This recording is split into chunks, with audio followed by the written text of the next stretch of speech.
নমস্কার বন্ধুরা, চ্যানেলের পক্ষ থেকে সবাইকে প্রীতি ও শুভেচ্ছা জানিয়ে শুরু করছি বৈশালীর সেই অমর প্রেম কাহিনী। আজ যেখানে উত্তর বিহারে হাজিপুর, রাঘবপুর, লালগঞ্জ, মুজফ্ফরপুর ইত্যাদি নগর বিন্দুবান, যে অঞ্চলকে বলা হয় মিথিলা, অতীতে ষোড়শ মহাজন পদের সময়ে সেখানে প্রতিষ্ঠিত ছিল বজ্জি বা বিরিজি প্রজাতন্ত্র, পৃথিবীর প্রথম বৃহৎ প্রজাতন্ত্র। গ্রিক সভ্যতারও অনেককাল আগের কথা। ভারতবর্ষ তখন সত্যি ছিল এক পুণ্যভূমি। বলা হয় এই বিরিজি প্রজাতন্ত্রের প্রথম নৃপতির নাম ছিল নভানা, যিনি ঈশ্বরকে সাক্ষী করে রাজমুকুট ত্যাগ করেছিলেন। যিনি বলতেন রাজ্য জন্মভূমি, এই জন্মভূমির উপর সকল সন্তানের সমানাধিকার থাকা উচিত।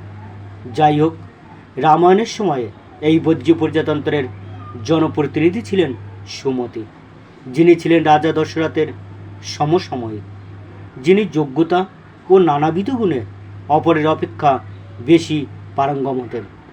তাকেই প্রজারা রাজপ্রতিনিধি হিসেবে নিযুক্ত করত। বৌদ্ধ সংহিতা, অঙ্গুতর নিয়োগ আর জৈন গ্রন্থ ভগবতী সূত্রতেও এই বজ্জি প্রজাতন্ত্রের উল্লেখ পাওয়া যায়। চাণক্য এই প্রজাতন্ত্রের কথা বলেছেন। বজ্জির মধ্যে জনপ্রতিনিধিদের 8টা কুল অর্থাৎ অষ্টকুল রাজত্ব করত। এত সুন্দর শাসন ব্যবস্থা থাকা সত্ত্বেও বিরিজি প্রজাতন্ত্র যার সীমানা ছিল উত্তরে হিমালয় থেকে দক্ষিণে গঙ্গা, পূর্বে কোশি এবং মহানন্দা থেকে পশ্চিমে গণ্ডকী নদী, সেই বিরিজি প্রজাতন্ত্র পরে ভেঙে 8টা খণ্ডে বিভক্ত হয়ে যায় মহাবীরের জন্মের কিছু আগে। তাদের মধ্যেই একটা অংশ ছিল বৈশালী, যা পূর্বতন বিরিজি প্রজাতন্ত্রের রাজধানী ছিল। বৈশালীর এইরূপ নামকরণের কারণ হলো বৈশালী নগরী প্রতিষ্ঠা করেছিলেন রাজা বিশাল। এই বৈশালীর আদিবাসীদের বলা হতো লিচ্ছবি। এই বৈশালীতেই ভগবান গৌতম বুদ্ধ 483 খ্রিস্টপূর্বাব্দে তার মৃত্যুর আগে শেষ ধর্ম উপদেশ দিয়েছিলেন। এই বৈশালীকে কেন্দ্র করেই আবির্ভূত হবে আমাদের কাহিনী। এই বৈশালী নগরেই জন্মগ্রহণ করেছিলেন অনিন্দ সুন্দরী রূপসী তথা খ্যাতনামা নগরবধূ অমরপালী, যিনি পরে গৌতম বুদ্ধের মোক্ষের মন্ত্রে দীক্ষিতা হয়ে পরিচিত হন অরহান্ত হিসাবে। এই অমরপালীর অস্ফ্রানিন্দিত সৌন্দর্য সুষমার সাথে আছে নানা বিচিত্র কাহিনী। শুনে মনে হবে যেন রূপকথার পাতা থেকে উঠে আসা একের পর এক গল্প। সুস্তনী অমরপালীর রূপবন্যী ও আকির কটাক্ষে মহা নমন বলে একজন সমস্ত এতটাই মুগ্ধ হয়ে গিয়েছিলেন যে তিনি তার রাজত্ব আর অগাধ ধনসম্পদ ছেলে বৈশালীর অমর গ্রামের কাছে এক কুঠির নির্মাণ করে থাকতে শুরু করেন, শুধু প্রিয়তমার একটু দেখা পাওয়ার জন্য। এই অমরপালীর রূপে পাগল হয়ে গিয়েছিলেন বৈশালীর জনগণের নির্বাচিত শাসক মনুদেব। অমরপালী তখন নিত্যগুণ আর 64 কলায় পারঙ্গিত। নিত্যরতা আম্রপালীর দেহবল্লীর অপূর্ব চঞ্চলতা দেখে কামাগ্নি জ্বলে উঠেছিল মনুদেবের মনে, এবং তিনি সক্ষুষী ছিলেন এই অস্ফ্রান্দিত দেহকে ভোগ করার। তখন আম্রপালীর পূর্ণয় প্রার্থী ছিলেন অনিন্দ সুন্দর পুরুষ পুষ্পকুমার, যে রাত্রিতে আম্রপালীর সাথে পরিণয় হওয়ার কথা ছিল পূর্ণয়ী পুষ্পকুমারের। সেই রাত্রিতে রাজ ষড়যন্ত্রে মৃত্যুর আধার নেমে এলো পুষ্পকুমারের জীবনে, আর অমরপালীকে রাজা ও কিছু স্তবকবৃন্দ দ্বারা ঘোষণা করা হলো নগরবধূ হিসাবে, যিনি নগরের প্রত্যেক পুরুষের স্বপ্নের সহচরী হয়ে উঠবেন। এরপর অমরপালীর জীবনে কোনোরূপ হতাশা নেমে আসেনি, বরং সহস্রগুণ বেড়ে গিয়েছিল রূপের ছটা, রূপের মদিরা এবং নয়মন্যের উদগ্র কামনায় অমরপালীর কাছে মিলান হয়ে যেত স্বর্গের উর্বশী রম্বা মেনকারাও। রাজা মনুদেবের সঙ্গিনী হয়ে অমরপালী হয়ে উঠলেন রাজনর্তকী। সন্ধ্যাকালে আগে যখন সান্ধ্য পূজা করতেন মনুদেব, সেই সময় রাজপ্রাসাদে শোনা যেত লাগলো মৃদঙ্গ মন্দিরা ও নূপুরের সম্মিলিত ঝঙ্কার। নৃত্যপটীয়সী কোকিল কণ্ঠিনী এই নারী হয়ে উঠলেন বৈশালী জনপদ কল্যাণী। ফুলের সুগন্ধ কোনোদিন চাপা থাকে না, এই অম্রপালির অতুলনীয় সৌন্দর্যের সৌরভ ছড়িয়ে পড়ল প্রজাতন্ত্র বৈশালী থেকে দক্ষিণের মগধে। আগে অত গুরুত্বপূর্ণ না হলেও ষোড়শ মহাজনপদের মধ্যে মগধের খ্যাতি ক্রমবৃদ্ধিমান।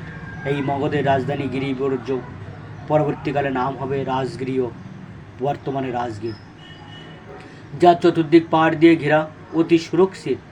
এই গিরিবর্জ ভূমির একজন ছিলেন যিনি দীপলক্ষ্মী আম্রপালি রূপের যশের সাথে ক্রমশ পরিচিত হয়ে উঠেছিলেন। কিন্তু আম্রপালির চরিত্রের একটি দিকের সাথে তিনি তখনও পূর্ণরূপে পরিচিত হতে পারেননি। বৈশালী শাসকগণ ও অভিজাত শ্রেণী অপেক্ষা আম্রপালি কম সম্পদশালিনী ছিলেন না। আম্রপালির অট্টালিকার রত্ন খচিত জ্যোতি, পুষ্পের সুগন্ধ, নূপুরের নিকণধ্বনি স্বর্গের অলকাপুরীকেও হার মানাত। এছাড়াও ছিল সারি সারি সাজানো পরিদীপালোকের ঔজ্জ্বল্য। গোধূলি রক্তিম আভা তখনও সম্পূর্ণভাবে মুছে যায়নি। জনপদ কল্যাণী আম্রপালির অট্টালিকার সামনে দাঁড়ালেন এক তেজদীপ্ত পুরুষ। ললাটে তার পরিষ্কার রাজচিহ্ন, সর্বাঙ্গে বলদীপ্ত পৌরষ আত্মঘোষণা করছেন। আজ যেন অমরাবতী থেকে স্বয়ং নেমে এসেছেন পুরন্দর।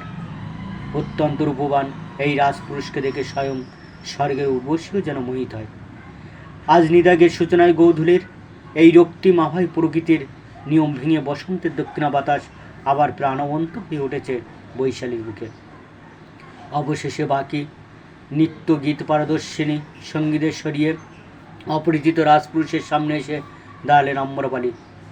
তেজদীপ্ত বলগর্বিত রত্নখচিত পোশাক পরা, নীলচক্ষু ও স্বর্ণখচিত কেশ দামের অধিকারী রাজপুরুষও চাক্ষুষ করলেন বৈশালী জনপদ কল্যাণীকে। স্বর্ণাত্মক চোখ দুটি যেন নীলপদ্ম যুগল, তীক্ষ্ণ নাসিকা, চিকন ভুরু যুগল যেন ডানা মেলা পাখির মতো, যা এখনই উড়ে যাবে অসীম নীলিমায়। রক্তিম মুষ্টাধর, কম্বুগ্রীবা, পিনুন্নত বক্ষ, সর্বাঙ্গ সুন্দরী অমরাবতীর অধরা মাধুরী যে রূপ পরিগ্রহ করে এসে দাঁড়িয়েছে সেই পুরুষের সম্মুখে। আম্রপালিও বিস্মিতা। আজ এখন অপরিচিত অতিথি এসে দাঁড়িয়েছে তার স্বপ্ন কক্ষিকার সম্মুখে। অতিথিও যেন বিদ্ধ হয়েছে কামদেবের স্বরে। পদ্মলোচন স্বর্গবাসিনী এই সুন্দরীর অনিদ্য সৌন্দর্য মৃণাল বাহু ও পদ্মগ্রকের ন্যায় করকমল দেখে উপলব্ধি করতে পেরেছেন এই সুন্দরী নিশ্চিন্ত অপরূপ গুণসম্পন্না। ইনি মগধের সাধারণ নারীদের মতো নন, বরং যেন স্বর্গের পারিজাত। কালপুঞ্জকের মতো দীর্ঘবেণী, যুবক অত্যন্ত সুদর্শন, স্বাস্থ্যবান, দৃঢ় ললাট, স্বপ্নময় দুটি চোখ, নির্ভীক ভাবভঙ্গি। এই নারীর সৌন্দর্য প্রভায় যুবকের মানসে বেজে উঠল হাজার নাম না জানা রাগরাগিনী। তাহলে এই কি সেই স্বর্গের অনুভূতি? মগধী কবিরা যাকে বলে ভালোবাসা? কেই বা জানে, আর কেই বা বলতে পারে। একটা কথা তিনি বুঝতে পেরেছিলেন, আম্রপালির সামনে সামান্য নর্তকী নন, বরং সত্যি রাজরাজেশ্বরী। যুবক অপলকে চেয়ে থাকায় চন্দ্রমুখী আম্রপালির মুখমণ্ডল সিন্দুরের ন্যায় রাঙা হয়ে উঠল।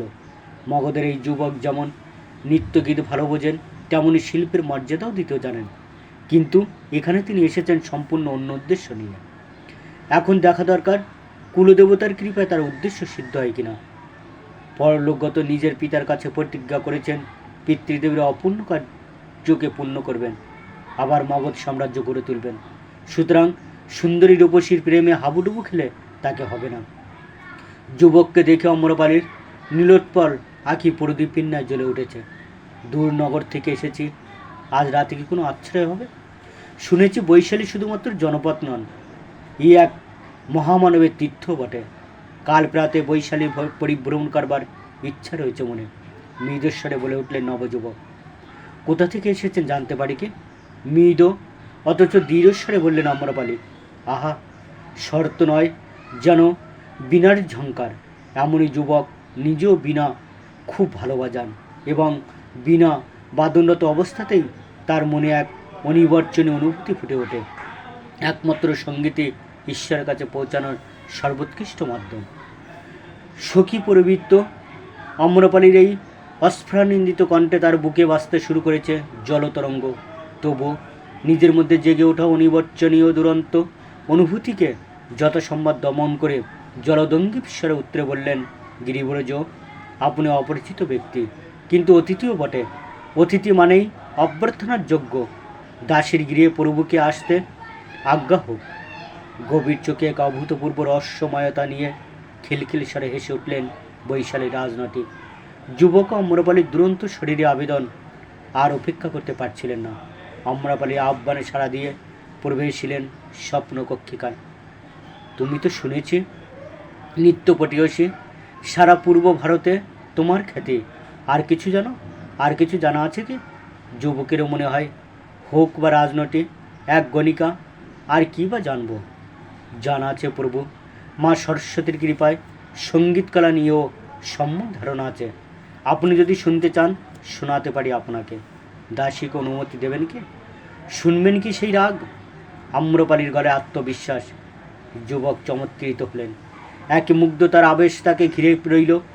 স্বচ্ছ শুভ্র বসনের মধ্য দিয়ে প্রতিভাত হচ্ছে আম্রপালির দুরন্ত যৌবন। দীপালোকে তা সুস্পষ্ট প্রতিভাত হচ্ছে, কিন্তু তার আহ্বানে সাড়া দেওয়া হলো না যুবকের। কিন্তু তাকে মুগ্ধ করল আম্রপালির মারাল কণ্ঠ। তিনি নিজেও অপরূপ বীণা বাজাতে পারেন। সারা ভারতভূমে তার মতো বীণাবাদক আর কেউ নাই। কিন্তু তিনিও অনুভব করলেন তার সম্মুখে এখন বীণাপাণি বাগদেবী মূর্তিমান হয়ে উপস্থিত হয়েছেন। তিনি আর নিজেদের হৃদয়ের আবেগকে দমিয়ে রাখতে পারলেন না। তার কণ্ঠ ধ্বনিত হল শাশ্বত প্রেম সঙ্গীত।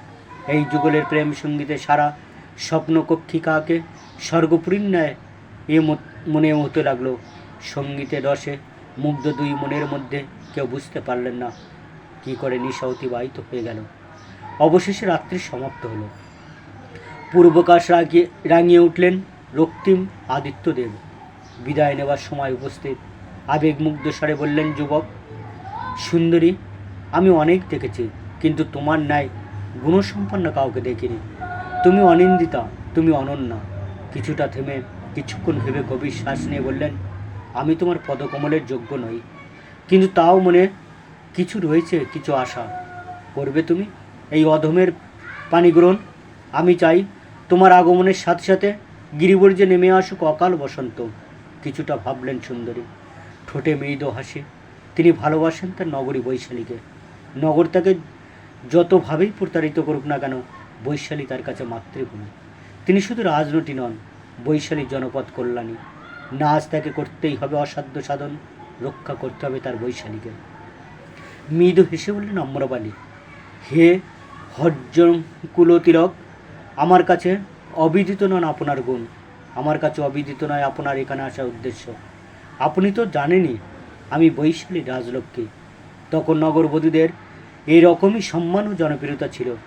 এই নগরীর হিতের জন্য রাজার থেকে আমায় দায় কোনো অংশে কম নয়। সুতরাং আমি বৈশালী ছেড়ে যেতে পারবো না কখনো। বৈশালীর জন্য মরতে হলেও রাজি আছি। নবযুবার অরুণ আভায় আলোকিত মুখমণ্ডল ছেয়ে গেল ঘন তমিশ্রায়। বিষয়টা নজর এড়ালো না আম্রপালির। আম্রপালি বললেন, আমি বৈশালীকে ছাড়তে যেমন পারি না, তেমনি আমার অধিকার রয়েছে প্রেমিক নির্বাচন করার। হে মগধ শিরোমণি, আমারও বহুকালের ইচ্ছা আপনাকে প্রেমিক হিসেবে পাওয়ার। এখন সেই ইচ্ছা পূরণ হতে পারে একটাই শর্তে। ইচ্ছা হলে শ্রবণ করুন। অশ্রু সজল দীর্ঘ চক্ষু আর বিষাদ আস্পা ভারাক্রান্ত কণ্ঠে যুবক বললেন, হে সুন্দরী, তোমাকে পাওয়ার জন্য সব কিছু করতে রাজি আছি। স্বপ্ন দেখেছিলাম তুমি মগধ লক্ষ্মী হবে, কিন্তু সেই আশার এখন আর সলিল সমাধি ঘটেছে। হে সুয়ায়িকা, হে মাধুরী, ব্যক্ত করো তোমার ইচ্ছা। আম্রপালি কণ্ঠে ধ্বনিত হলো, হে মান রাজা বিম্বিসার, আমার প্রেমিক তুমি। একটা শর্তে হতে পারে, যদি তুমি বৈশালী জয়ের আশা পরিত্যাগ করো আর নগর সংলগ্ন আম্রকুঞ্জে লুকায়িত মগধ সেনাদের আজই স্বদেশ পাঠিয়ে দাও। এই কথাতে বজ্রাহত হলেন মগধের শ্রেণী। তার মতো নিরীপতিকে কোনো নগরবধূ এই কথা শোনাতে পারে, এতটা সাহসকার থাকতে পারে? আর কোথায় না মগধের মতো শক্তিশালী জনপদের পাট্টানি হবে। তা না, নিজের ক্ষুদ্র মাতৃভূমির প্রতি এত চিন্তা, তাকে এত ভালোবাসা। এই ঘটনা তো সমসাময়িক রাজাদের চরিত্র বিদ্যমান নয়। একে একজন সাধারণ নগরবধূ বলে ভাববার জন্য ধিক্কার জানালেন নিজেকে। তার সম্মুখে এই নারী সত্যি অনন্যা। তার রাজমহিষী না হোক, প্রিয়তম হওয়ার যোগ্য বটে। প্রাণিধিকার উদ্দেশ্য বলে উঠলেন বিম্বিসার। হে তম্বি, তোমার নির্মম অনুরোধ স্বীকার করলে মগধের জনগণ আমাকে ফিরে বলবে, বৈশালীর জনসাধারণ আমায় নিয়ে উপহাস করবে। তবে আমি জানি তুমি সঠিক কথাই বলেছ, যুদ্ধে তো ধ্বংস ছাড়া কিছুই হয় না, যুদ্ধ কখনো চিরস্থায়ী সমাধান হতে পারে না। থামলেন নিরুপতি, তার দিকে নির্বিশেষ নয়নে চেয়ে আছেন তার প্রাণাধিকা।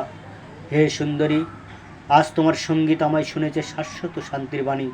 যতদিন বাঁচব তোমার প্রেমের এই অমৃত নিয়েই বেঁচে থাকবো। এই মণিমাণিক্যের ঔজ্জ্বল্যের কাছে শত শত হীরক মিলন হয়ে যায়। তবে সেনারাও সন্তানের মতো আমি আজ প্রাতেই সেনাদের নিয়ে বৈশালীতে পরিত্যাগ করব। বিদায়ের অনুমতি দাও। থামলেন বিম্বিসার। তার প্রাণাধিকার চোখ দিয়ে তখন গড়িয়ে পড়ছে মুক্তার ন্যায় অশ্রুবিন্দু। আজ পর্যন্ত কত পুরুষ তিনি দেখেছেন, কত পুরুষ তাকে ভোগ করেছেন, তার দেহকে দলিত মথিত করেছে। তিনি পরিচিত হয়েছেন মনুদেবের উদগ্র লালসার সাথে, তবু কেউ তাকে এইরূপ প্রেমের কথা বলেননি। দেহকে না ছুঁয়েও যে ভালোবাসা যায়, প্রেম মানে যে ভোগ নয়, প্রেম মানে ত্যাগ, এগুলো কোনো পুরুষের মুখে তিনি প্রথম শ্রবণ করেছেন। তার বুক ভেঙে যাচ্ছে, কিন্তু ত্যাগ তাকেও করতে হবে। গদগদ স্বরে বলে উঠলেন, অনুমতি দিলাম। এই সেই অম্রপালি, যিনি আরও কিছু বর্ষ পরে ভগবান বুদ্ধের সান্নিধ্যে পেয়ে মোক্ষের পথে যাত্রা করবেন। জাতকের কাহিনী সুরভিত হয়ে উঠবে তার নামে।